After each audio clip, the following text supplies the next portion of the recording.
यांचे अभिनंदन करतो।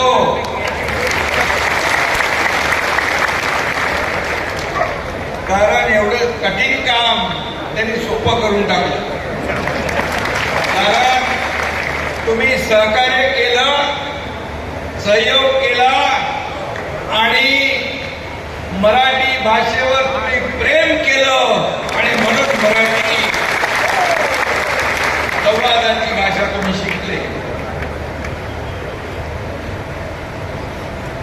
प्रेम करा मराठीवर, भक्ती करा मराठीवर।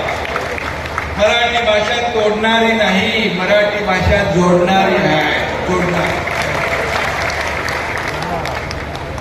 आणि मग बघा, हजारो लोक या मराठी भाषेबरोबर जोडले गेले आणि त्यामुळे तुमची जन्मभूमी समजा कुणाची उत्तर प्रदेश असेल, कुणाची बिहार असेल, कुणाची आणखी कुठे असेल, परंतु कर्मभूमी महाराष्ट्र आहे।